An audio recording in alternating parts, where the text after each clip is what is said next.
Okay, let's jump right into Achiever. Achiever is the number one strength that shows up in the United States. So it's a very sacred strength. This is in people's top strengths more than any other strength that we have out of all the 34 strengths. So it is part of the executing domain. And the achievers work really well with activators. And if you think about that, that makes a lot of sense. Activators are known for they like to get things started. They experience joy by getting things started. Achievers experience joy by getting things finished. So you can see how they could form a great partnership there. One of them likes to start, one of them likes to get it finished. So it works very well. Um, Achievers recharge themselves. They kind of have this perpetual energy thing. As long as their achievements are yielding the results they want, as long as they're getting that outcome or the objective at the end of the day that they were seeking, then they self-charge. They're ready to start again the next day. It's like a perpetual engine. They just go and go and go, provided that they do in fact meet those objectives. That objective is critical to them receiving joy. That is where they experience joy, is in the objective, not so much in just the busyness of it. That's why it's so important for achievers to have a written plan.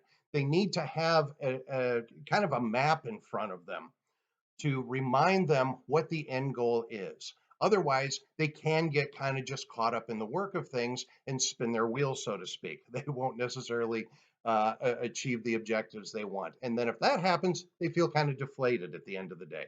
So, good idea to have that plan or that roadmap right in front of you if you are a high achiever. This is something that you want to consider. What else can I tell you about Achiever? Achievers love working with other people.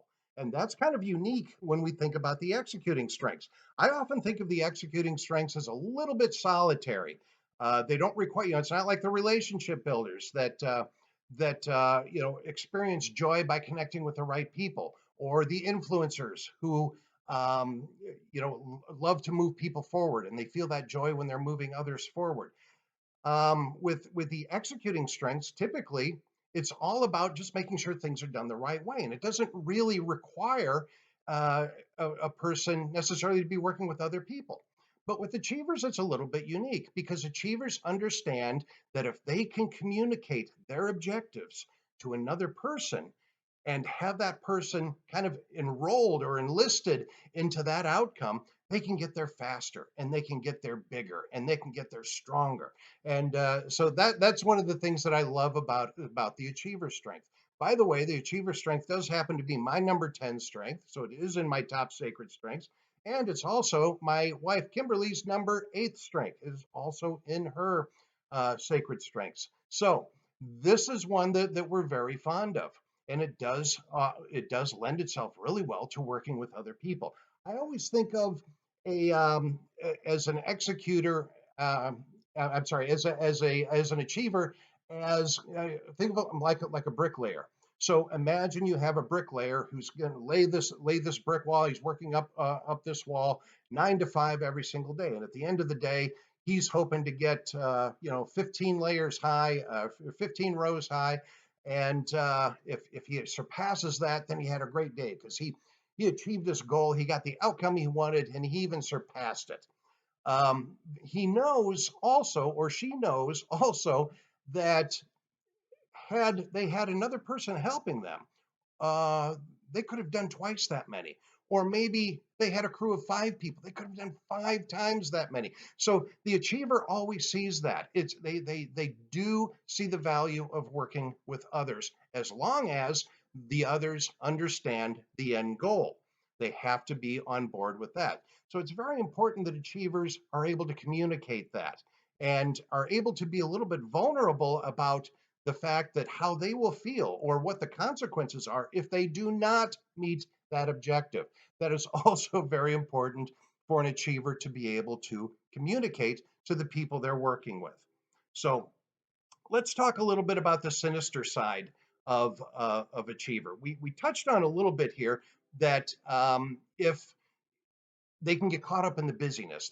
If they don't keep that written plan or that objective, that roadmap in front of them of what they're trying to achieve, then a lot of times they can just get caught up in busyness. They love to be busy.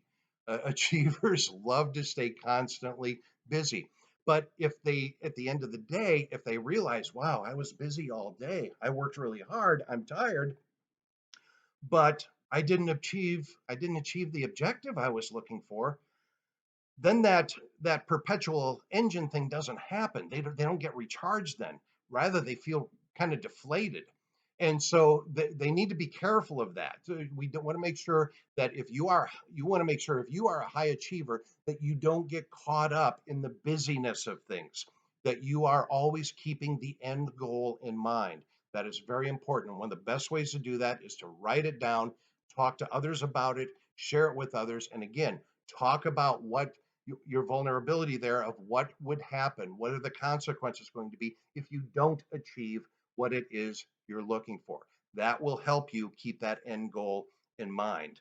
What are some other sinister things that you have to be careful of with this strength? Um, Conflict. So achievers often don't understand non-achievers very well. So this is something we have to keep in mind. Achievers are very action based. They love to accomplish things and get things done. Now, if you're an achiever who has is a primarily an executor, you're going to do that very differently than someone with achiever in their high, in their top strengths, but who is a strategic thinker, for example. Strategic thinkers feel that and feel feel that joy, that sense of accomplishment by thinking and learning and creating. And to an executor, that's going to look like, what are you doing? You're wasting time. Why are we talking about this? We've got work to do. So they don't always understand each other. So we have to keep that in mind. Now, a relationship builder, if an executor is who's has high achievers working with a relationship builder, even if that relationship builder has high achiever, they're going to judge their success based on how they're improving their relationships or building new relationships. So they're going to socialize a lot. And again, uh, to the executor, that's going to seem like, why are we just, why are we hanging out, socialize? Why aren't you taking your work seriously? These are the kinds of things that the achiever has to be careful of. We don't want to fall into making those judgments about other people because they see achieving things very differently than what the executor would. So that's just something to keep in mind. Um, Anything else here? The last thing I would say about the sinister side of achiever is achievers have to start again every single day. They have to start fresh. So everything they've accomplished one day, they hit their goals. They did everything they wanted to do. They surpassed their goals. They go to bed. They feel great. But the next day they start all over again at zero, and so they have to do it again. So this can create a situation where, like for example, if the high achiever is going to go on vacation or take a couple of days off, they may feel really frustrated with that. They may feel like, oh my gosh, think of how much work I could be getting done right now. You can almost get into a workaholic kind of a mindset here if you're not careful and you don't keep your achiever, you don't give it some balance. So it's important to build in that time where you simply do allow to stop and reflect on the things you've done. So reflection, I think, is one of the greatest tools we have. Reflection allows us to take our experiences and really learn from them. Um, Experience, they always say, experience is the greatest teacher, and it's really not the truth. Evaluated experience is the greatest teacher. So if we don't take time to evaluate the accomplishments we're making and even the failures that we have, then we're really not learning from them. So we do have to make sure that we have that downtime and that it has to be built in. And achievers need to keep that in mind as well. It's not wasting time to spend time on yourself or to spend time with your family and to take a break to do something different. That's it for now. Thank you so much for watching. Next video, I will be talking about activator, which I mentioned briefly at the beginning of this video. And until then, as always, remember, inspiration starts here.